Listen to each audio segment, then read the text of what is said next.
And just like that, we're in our first encampment and we're about to click it, get our gold, and boom, it is raided, and we will keep on farming this baby for a little bit.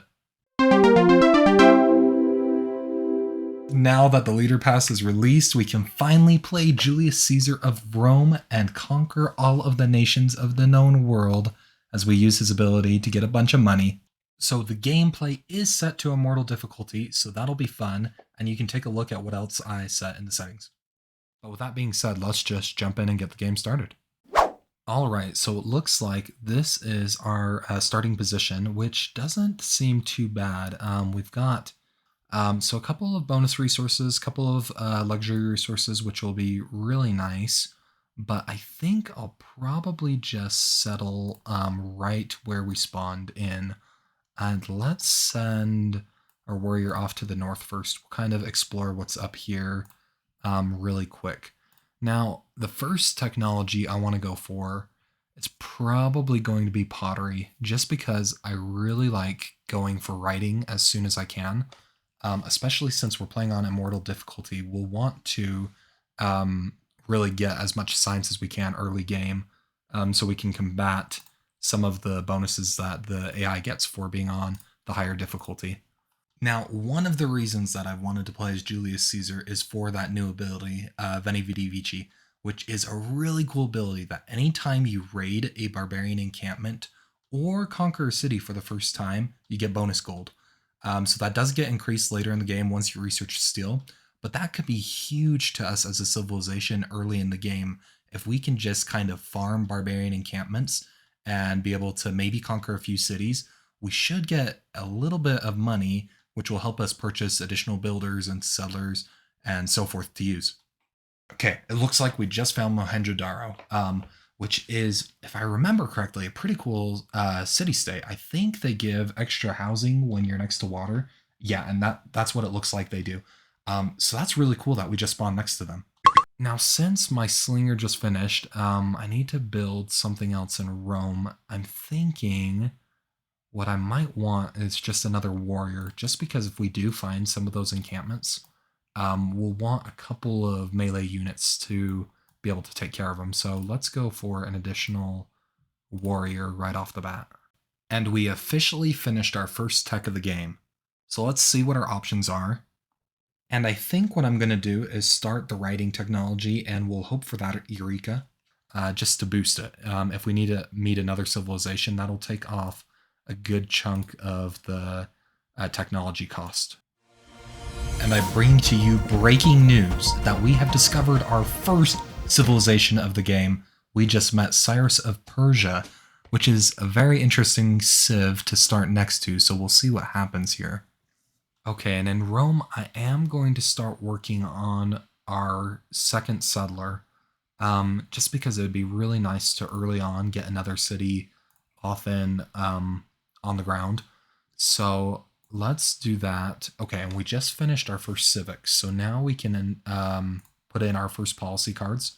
What I typically go for, and I'm going to go for in this game, we'll want discipline, so we can fight the barbarians as we raid their encampments. But I'm also going to go for God King, so we can get that early Pantheon just at the start of this game. So I just sent my slinger down to the East Coast, just because I wanted to verify if we connected to Cyrus any other way other than that little narrow strip of land between us. Just because one thing unique about Cyrus is he likes declaring surprise wars. So that's a really good thing that we just have that one tile that he'll have to push through to get to us.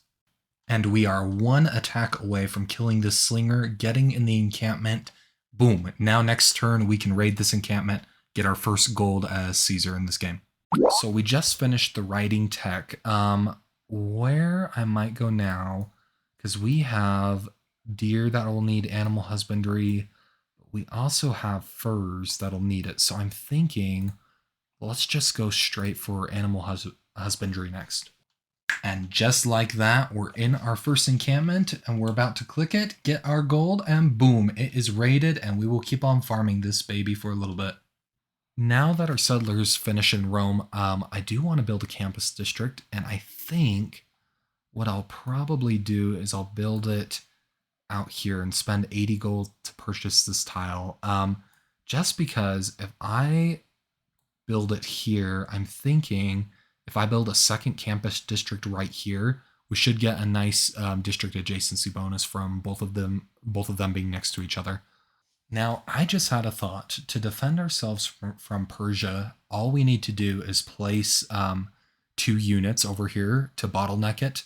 And as long as they don't have a unit that can move 3 tiles, which they probably won't get until they get a horseman, we can at least stop them from getting over here to declare a surprise war on us. So what I'm going to do that is let's buy a warrior from this barbarian clan. So if we purchase that warrior, now we can send you up to kind of start that bottleneck. Okay, and this is where I wanted to settle my second city, which is good timing just because that barbarian scout just appeared. And as you might have noticed, we did get a road that automatically connected Ravenna to Rome. And that's because of Caesar's ability right here, all roads lead to Rome, that all cities you found or conquer start with the trading post. Now, since we finished animal husbandry, I would like to go for astrology, so we can hopefully build a holy site fast enough to start getting great profit points and ultimately found a religion.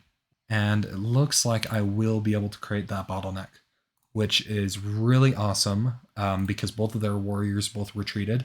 So they can still declare surprise war on us, but they won't be able to surround our capital. We'll know if we see a whole herd of, I guess, warriors approaching that they're about to do so. Okay, and I think we're going to build a couple more warriors in our capital just because I saw a second barbarian encampment spawn up here to the north. So if we can get a few more warriors, I'll just send them up that way to take care of it. Now, one thing I have not mentioned yet is we have a unique unit, the Legion, which appears really early in the game under the Ironworking Civic.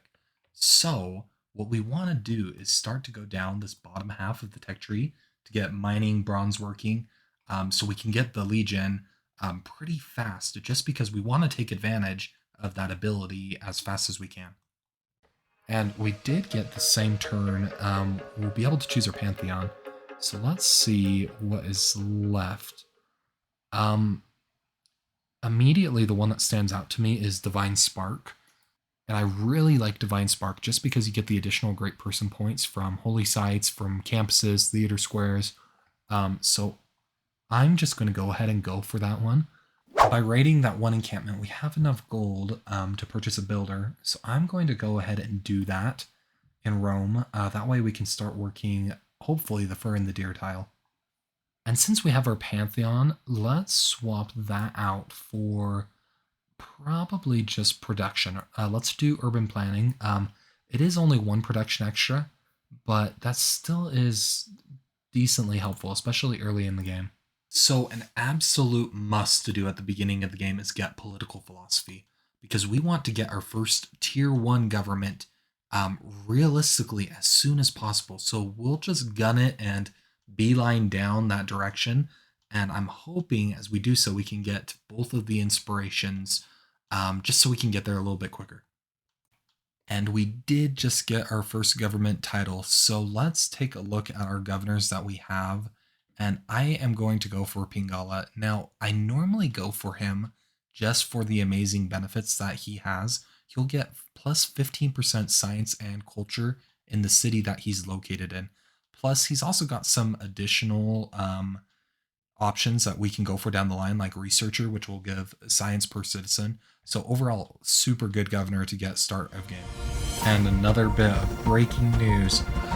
No, we did unfortunately get into a dark age, but that is not the end of the world. I actually really like getting dark ages, especially the first era of the game, just because if we can get enough era score right now, our next era will have a heroic age and the benefits will be amazing. So that's what we're going to shoot for right now. So we'll be able to raid this encampment one more time. I'm thinking what I'll probably do, that'll probably be the final time I raid it. And I'll probably just disperse it here in a couple of turns, because that's a good way we can get 3 era score, is by doing that. So I am going to start building a holy site now in Rome. Let's just build on this tile. And previously, I just started in Ravenna, also a holy site. So that should help us in getting a great profit. And we did just finish ironworking, so we can have access to the Legion now. Currently, we do not have iron, though, which is a problem. As soon as I get one of my holy sites built, though, I'm going to build a settler so we can start settling near those iron deposits we saw. And we were just able to raid that barbarian encampment another time. So in total, now we've raided six times barbarian encampments. So that's awesome. Lots of gold that we're outputting, lots of stuff that we've been buying. Super cool ability so far. And this was part 1 of our Julius Caesar playthrough in Civilization 6. So stay tuned until next Wednesday when you'll see what is to come for me in this adventure.